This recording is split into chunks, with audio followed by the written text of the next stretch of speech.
Kota Semarang. Wilayah yang memiliki luas 373,67 km persegi ini terdiri dari 16 kecamatan dan 177 kelurahan dihuni oleh 1,65 juta jiwa. Kota Semarang mendapat beragam julukan, mulai dari Kota Atlas, Kota Lumpia, Kota Jamu, Veneti Van Java atau Venesianya Pulau Jawa, The Port of Java atau Pelabuhannya Jawa, hingga Semarang Pesona Asia. Selain itu, kota yang memiliki keragaman etnis ini juga memiliki jargon variety of culture. Dengan jargon itu, kota Semarang menawarkan daya tarik berupa keanekaragaman budaya, pariwisata, kuliner, dan situs peninggalan sejarah yang terletak di berbagai sudut kota. Vesya Zalpavanarika, salah satu mahasiswa KKN Tim 2 Universitas Diponegoro, melaksanakan kegiatan KKN-nya di RT 6 RW 27 Kelurahan Telogosari Kulon, Semarang. Kelurahan Telogosari Kulon merupakan salah satu kelurahan di Kecamatan Pedulungan, Kota Semarang. Dengan luas wilayahnya yang kurang lebih 289,5 hektar, Kelurahan Telogosari Kulon memiliki 32.639 penduduk dengan 251 RT dan 28 RW. Terdapat dua program kerja yang dilaksanakan Vesya, yaitu program COVID-19 dan program Sustainable Development Goals atau SDGs, yaitu program yang bertujuan untuk mengurangi kemiskinan. Yang pertama yaitu program COVID-19. Vesya membuat poster dan video edukasi tentang langkah-langkah protokol kesehatan agar terhindar dari penularan COVID-19. Berikut merupakan posternya. Poster ini berisi beberapa langkah-langkah pencegahan penularan virus.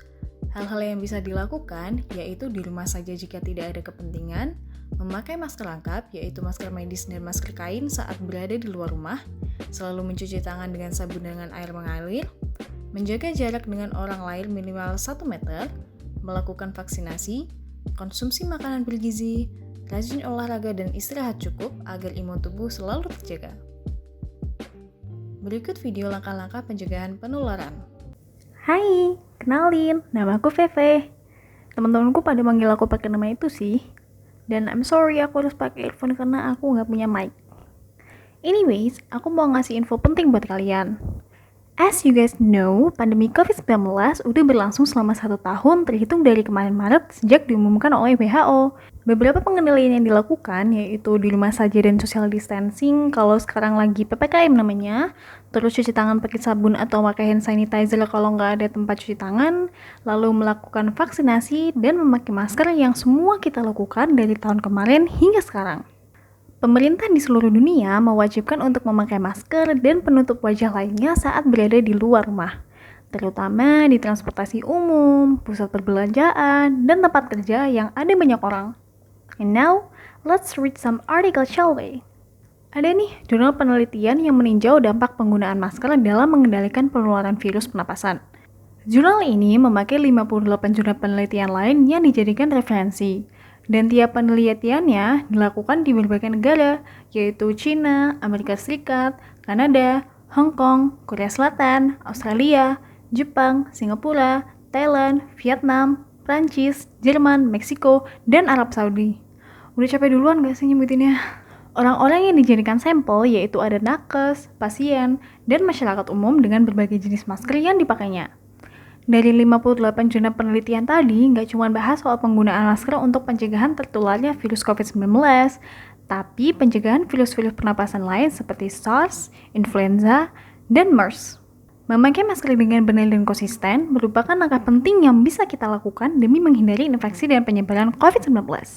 Penelitian menunjukkan jika memakai masker dengan benar dapat menyelamatkan lebih banyak nyawa daripada tidak memakai sama sekali. Terlepas dari jenis dan siapa yang memakai masker, masker berfungsi untuk pencegahan ganda, yaitu melindungi diri dari infeksi virus dan melindungi orang lain.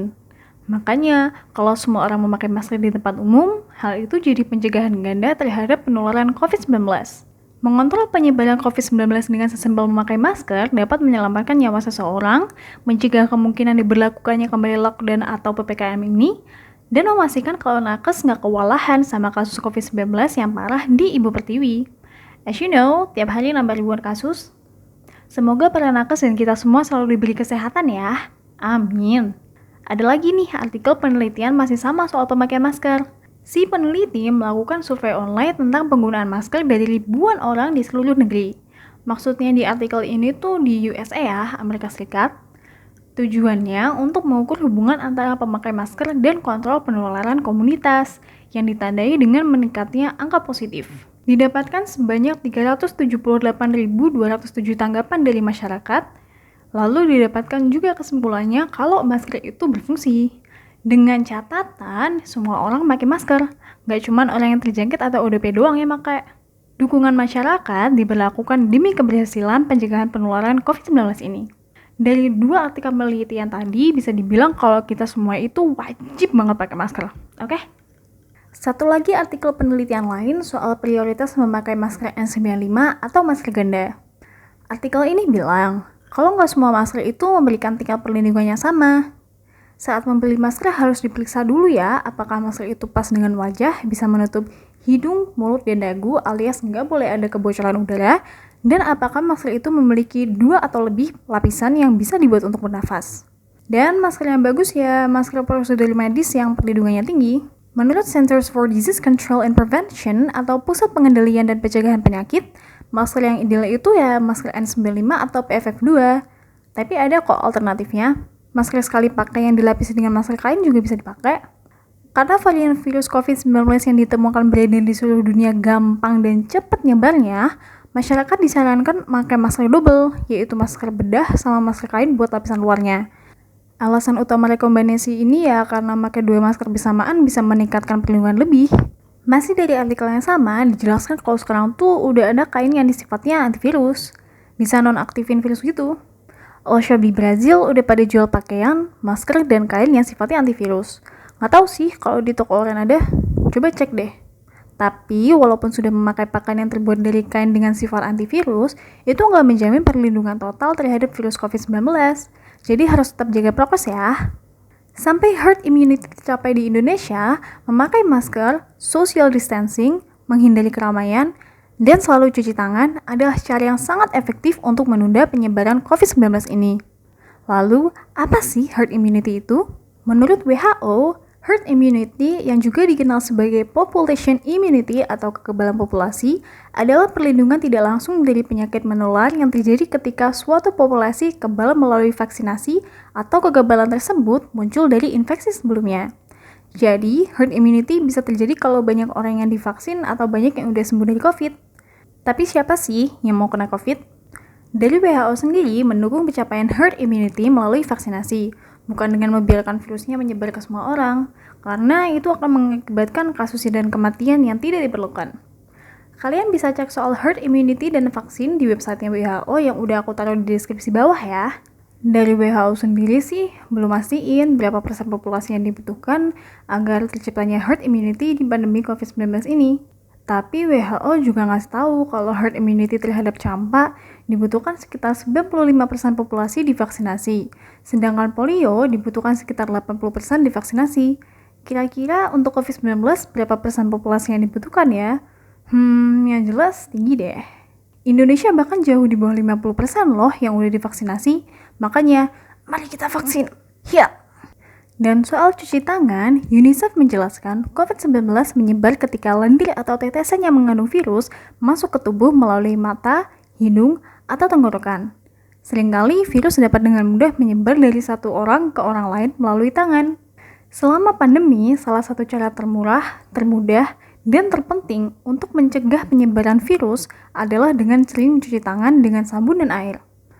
Udah banyak di internet sih cara mencuci tangan dengan benar agar seluruh permukaan tangan itu kecuci semua. Dari WHO sendiri udah ngasih tahu caranya sih. Dan itu video upload tahun 2015 di channel YouTube-nya WHO. Bisa kalian cek kok di sana.